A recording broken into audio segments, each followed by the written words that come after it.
আন্তর্জাতিক একটি গণমাধ্যমে যে কথাটি বলেছেন প্রধান উপদেষ্টা, এইখানে কিন্তু একটা বড় ধরনের প্রশ্ন আমাকে সবসময় আমার মনের মধ্যে কাজ করছে। 4 বছর লাগবে সংস্কার করতে? অবাধ সুষ্ঠু নির্বাচনের জন্য আমাদের লড়াই, যে কথা বলার স্বাধীনতার জন্য আমাদের লড়াই, যে বাচ্চারা আজকে যাদের 20, 22, 25 বছর বয়স, যারা ভোট দিতেই পারেনি, ভোট দেওয়াই জানে না, তারা আর কতদিন বঞ্চিত হবে? এটা তো অন্তর্বর্তীকালীন সরকার হবে গণতন্ত্রের প্রতীক, গণতন্ত্রের মডেল। তারা সেটি না করে এই যে প্রলম্বিত করা এক ধরনের, আমার মনে হচ্ছে কোথাও যেন একটা কোনো জটিলতা হচ্ছে।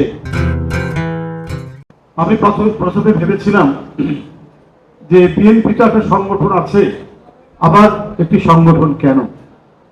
আমি তখন এর মর্মার্থ বুঝতে পারিনি। চেয়ারম্যান সাহেব আমাকেও বলেছিলেন যে দলের পক্ষ থেকে দ্রুত এই যে এত নিপীড়িত নির্যাতিত মানুষ, এদেরকে সহায়তার জন্য একটা সংগঠন দরকার। এটার নাম কি দেওয়া যেতে পারে? আপনারা শুনলে অবাক হবেন, আমরা 2-3 দিন চেষ্টা করেও নানা ধরনের নাম জোগাড় করার চেষ্টা করেছি, কিন্তু আমরা বিএনপি পরিবার, ছোট্ট কথা, খুব সাধারণ কথা, কিন্তু খুবই স্পর্শকাতর এবং বিএনপির নেতা কর্মীদেরকে ভীষণভাবে এটা স্পর্শ করে। আমরা বিএনপি পরিবার, এই নামটি স্বয়ং আমাদের ভারপ্রাপ্ত চেয়ারম্যান মহোদয় দিয়েছে। এরপরে যখন এর সাংগঠনিক রূপ দেওয়া হলো, এখানে রুম্মন এবং কৃষিবিদ মিথুনের নেতৃত্বে, এরপরে আমরা যারা রয়েছি, আমাদের দলের কাজের বাইরেও বাড়তি কাজ করা তো কঠিন হয়ে ওঠে।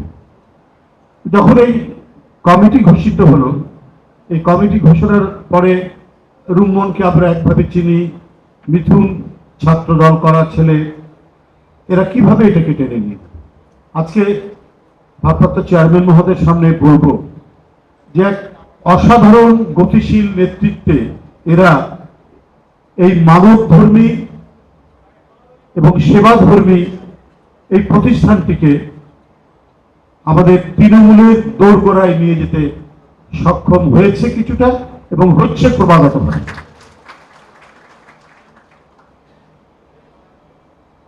আপনারা জানেন যে মানব সেবার মধ্যে দিয়ে রাজনীতি পৃথিবীর অনেক মহত্তম নেতারাই করেছেন, যে কথাটি এখানে উল্লেখ করেছেন, মিল্লাত ভাই করেছেন, আরো অনেকে করেছেন। এই কাজটি কিন্তু কম কঠিন কাজ নয়, খুবই কঠিন কাজ। রাজনীতি উল্টে দিব, পাল্টে দিব, আমরা কত কথাই বলি, যেটাকে ইংরেজিতে বলা হয় বাগাড়ম্বর। কিন্তু পৃথিবীর সবচেয়ে মানবতাবাদী এবং দেশ এবং জাতির প্রতি অন্ত প্রাণ যে সমস্ত নেতৃবৃন্দ রয়েছেন, তারা কিন্তু এই মানব সেবার মধ্যে দিয়েই তারা তাদের রাজনীতিকে এগিয়ে নিয়ে গিয়েছে। এর মধ্যে নিঃসন্দেহে আমি স্মরণ করব মহাত্মা গান্ধী, এরপরে নেলসন ম্যান্ডেলা কিন্তু খুবই বিপ্লবী ধরনের মানুষ ছিলেন এবং সশস্ত্র সংগ্রামেরও তাদের একটা শাখা ছিল। তারপর জীবনের এক মুহূর্তে তার উপলব্ধি হলো কারাগারের ভিতরে, যে না, এই পথ বোধহয় ঠিক নয়। তিনি গণতান্ত্রিক সংগ্রামের যে নিয়মতান্ত্রিক সংগ্রামটা জারি রাখলেন এবং জেলের ভিতর থেকেই নেতাকর্মীদের নির্দেশ দিলেন, তোমরা গ্রামে গ্রামে ছড়িয়ে পড়ো এবং গ্রামের মানুষদেরকে উদ্বুদ্ধ করো লেখাপড়া শিখতে এবং স্কুলে যেতে। এইটা একটা বাণী আকারে কারাগারের ভিতর থেকে তার কর্মীরা, নেতারা, এএনসি বলা হয় যেটাকে, আফ্রিকান ন্যাশনাল কংগ্রেস, তার নেতাকর্মীরা গোটা দক্ষিণ আফ্রিকায় ছড়িয়ে পড়ল এবং একটা বিদ্যুৎ তরঙ্গের তৈরি করল। যে ব্যক্তিটি 27 বছর জেলের মধ্যে, সে তার জাতিকে ভাবছে কত এক্সপেরিমেন্টের মধ্যে দিয়ে।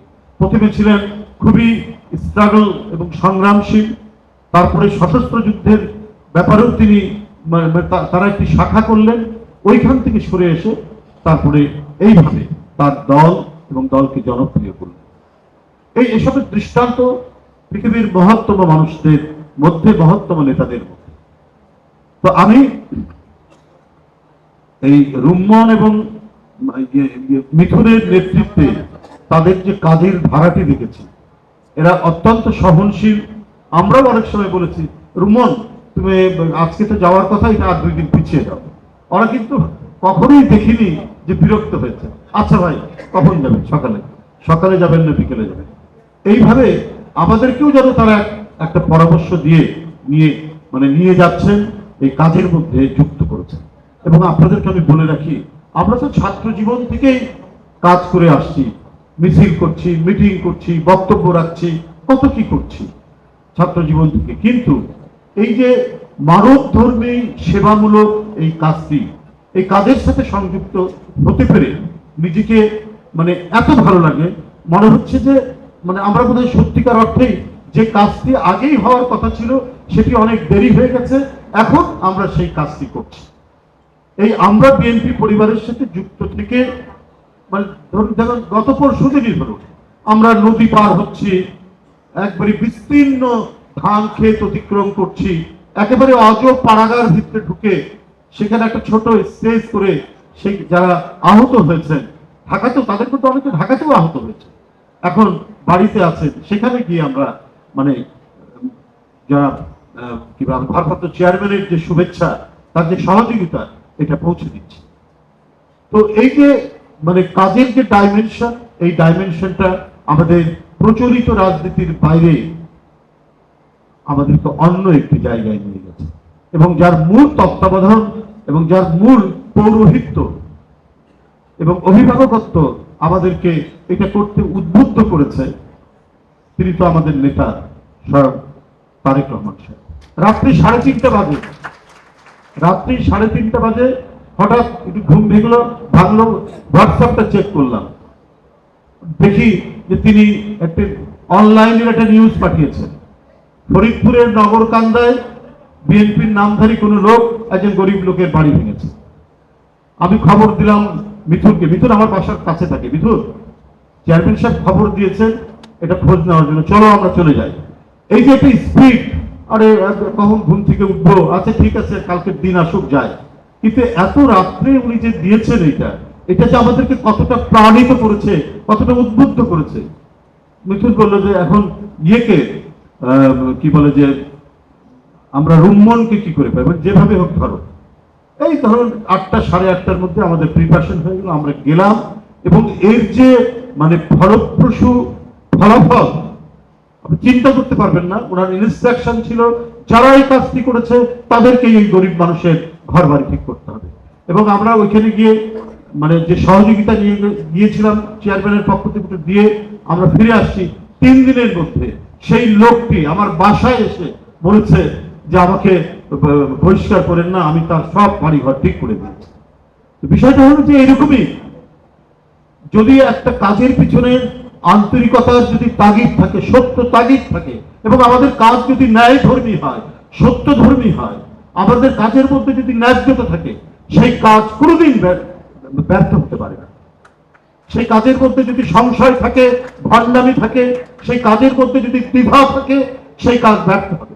শেখ হাসিনার এই 15 বছরের দুঃশাসনে কত অপপ্রচার করেছে, কত ধরনের ন্যারেটিভ তৈরি করেছে, কত কি করেছে।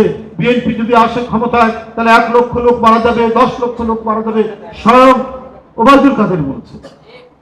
তো কি হলো, একজন লোক মারা গেছে, সেটাও আবার ইন্ডিয়ার মাটিতে, বাংলাদেশে নয়, শাহ খান পান্না রাই ছাত্রলীগের নেতা। তো এই যে আপনার অপপ্রচার করা, অপপ্রচার দিয়ে বিভ্রান্ত করার চেষ্টা করেছেন, কিন্তু ক্রমান্বয়ে মানুষ কিন্তু স্পষ্ট হচ্ছিল। মেঘ সরে গেলে আকাশ যেমন নির্মল হয়, ঠিক আমাদের রাজনৈতিক অঙ্গনও নির্মল হয়ে আসছে। যখন দেখলাম যে প্রাইমারি স্কুলের শিশু, হাই স্কুলের ছাত্র এবং কলেজ ইউনিভার্সিটির ছাত্ররা এক কাতারে দাঁড়িয়ে একটি কাফেলা তৈরি করে শেখ হাসিনাকে পালাতে বাধ্য।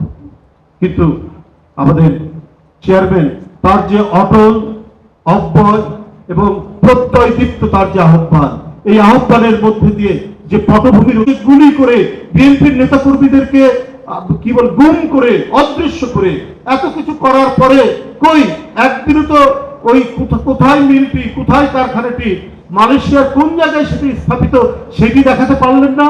বিএনপি যখন ক্ষমতায় তখন তিনি এই কথাগুলি বলেছেন, অথচ দেখুন বিএনপি ক্ষমতায় এই কথা বলার জন্য আপনার শেখ হাসিনাকে কিন্তু গ্রেফতার করেনি বিএনপি, বা তার কোনো দলের লোকজনকে গ্রেফতার করেনি, একটা মিথ্যা বানোয়াট অপপ্রচারের জন্য করেছে।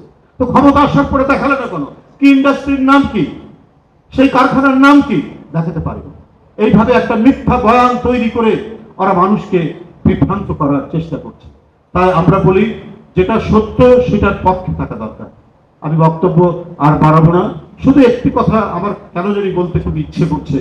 আজকেই দেখলাম আমরা সবাই বিএনপি সহ সব গণতান্ত্রিক দল যে সরকারটিকে সমর্থন করেছে, সেই সরকার দেশ চালাচ্ছে, ঠিক আছে, আলাপ আলোচনা তর্ক বিতর্কের মধ্যে দিয়ে থাকবে, কিন্তু সমর্থন এটা করেছে।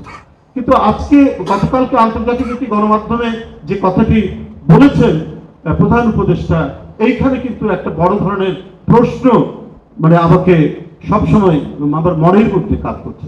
4 বছর লাগবে সংস্কার করতে? কেন? সংস্কার তো যুগে যুগে বিপ্লব আন্দোলনের নেতৃত্ব দিয়েছে পলিটিক্যাল পার্টি তৈরি করেছে, কনস্টিটিউশন, পার্লামেন্ট। এটা তো আমরা ইউরোপের ইতিহাসে দেখছি, সেই 1215 সাল থেকে এখন পর্যন্ত। এটা তো রাজনীতিবিদদের অবদান। সেই ক্ষেত্রে বলা হয়েছে যে ঠিক আছে, এখানকার যারা সুশীল সমাজ, বিজ্ঞ সমাজ বা অন্তর্বর্তীকালীন যে সরকার, তারা একটা পরামর্শ দিক সংস্কারে। কিন্তু এই সংস্কার বাস্তবায়ন করতে কি বলে যে 4 বছর লাগবে, যে অবাধ সুষ্ঠু নির্বাচনের জন্য আমাদের লড়াই, যে কথা বলার স্বাধীনতার জন্য আমাদের লড়াই, যে বাচ্চারা আজকে যাদের 20, 22, 25 বছর বয়স, যারা ভোট দিতেই পারেনি, ভোট দেওয়াই জানে না, তারা আর কতদিন বঞ্চিত হবে? এটা তো অন্তর্বর্তীকালীন সরকার হবে গণতন্ত্রের প্রতীক, গণতন্ত্রের মডেল। তারা সেটি না করে এই যে প্রলম্বিত করা এক ধরনের, আমার মনে হচ্ছে কোথাও যেন একটা কোনো জটিলতা হচ্ছে, যেখানে একটি গণতন্ত্র চর্চা এবং রাষ্ট্রের গণতান্ত্রিক বিকাশ গড়ে তোলার ক্ষেত্রে কোথাও বোধহয় কোনো সমস্যা হচ্ছে। না হলে এই কথাটি উনি কেন বলছেন? কেন তিনি এত লম্বা সময়ের কথা বলছেন? এটা তো লম্বা সময়ের কথা নয়। সরকারের মধ্যেই কোথাও কোনো জায়গায় ঘাপড়া আছে। সরকারের মধ্যেও কেউ নানা ধরনের কোনো কি বলবো, যে কোনো মাস্টার প্ল্যান আছেন কিনা, এইটা এখন আমাদেরকে ভাবিয়ে তুলছে। আমরা এই কথা গতকাল বলিনি, গত পরশু দিনই বলিনি। আমরা বলেছি দ্রুততর সময়ের মধ্যে নির্বাচন দিতে, কিন্তু গতকালকের এই কথাটির পর আমাদেরকে সত্যিকার অর্থেই ভাবিয়ে তুলছে। উদ্দেশ্যটি কি সেটা মানুষ জানতে চাইবে। আজকে এই আমরা বিএনপি পরিবারের অনুষ্ঠানে আমাদের সম্মানিত ভারপ্রাপ্ত চেয়ারম্যান তিনি সম্মতি দিয়েছেন। আমি যখন প্রথমেই শুনেছি, রম্মন আমাকে জানিয়েছে, আমরা এত আনন্দিত হয়েছি।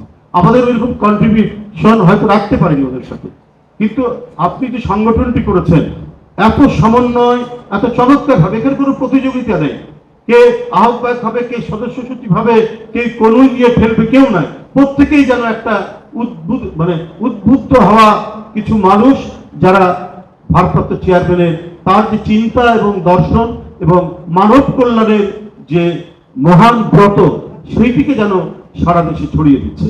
সবার কল্যাণ কামনা করছি। খোদা।